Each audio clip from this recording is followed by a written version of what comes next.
The 55mm 1.2 Nikkor lens is the second lens in a series of 4 that I was able to borrow from my good friend Hans de Graaf at the Fotovakhuis in Haarlem.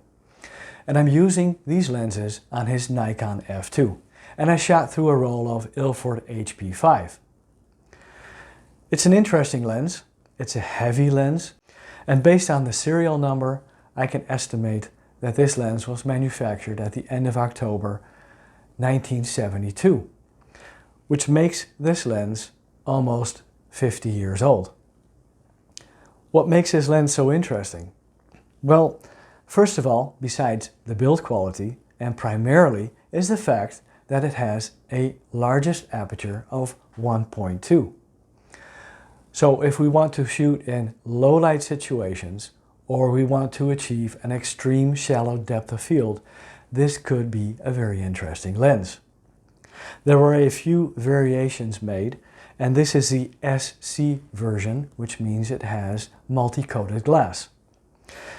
This lens is also a pre-AI or non-AI lens.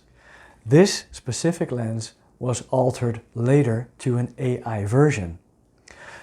How do I know? Well, when we look at the focusing ring, we see a hatched ring. And the aperture ring, initially, from its manufacturing date, also had a hatched ring. This is a newer version ring, which tells me that this lens has been adapted to an AI version later on. But it works absolutely fine.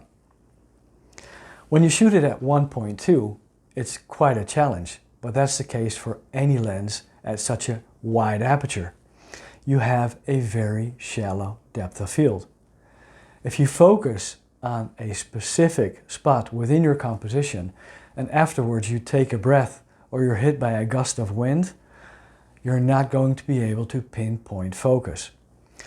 So when you're shooting subjects nearby, preferably you would use a tripod. I'll show you an example now of a sign which I photographed, which is at an angle to the lens, and you see just a sliver of focus. I'm just off focus. So that's how shallow the depth of field is using this lens at its widest aperture of 1.2. When you shoot at that largest aperture, you will get much less contrast. When you stop down the lens, the contrast improves enormously and you have sharpness throughout the frame. Why not choose for another type of lens? Why specifically for a largest aperture of 1.2? Well, again, if you really need such a large aperture, that's probably the only reason. Well, I can think of one other reason, and that is the fact that this lens can be purchased between $300 and $400, which personally I think is relatively, with the emphasis on relatively, inexpensive. So you get a lot of bang for your buck. This is an interesting lens because it is relatively inexpensive and it provides you with very high quality images. Hans kindly made or developed a photo for me of one of the images that I took, and indeed we see nowhere a rabbit hole. And that's because this time around, using the HP5, I thought, let me apply what I learned from my video with Hans when we talked about the zone system.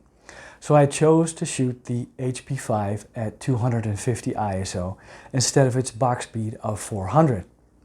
And accordingly, Hans was so kind to shorten the development time by 20%. Which means that I have details in the shadow and I maintain details in the highlights.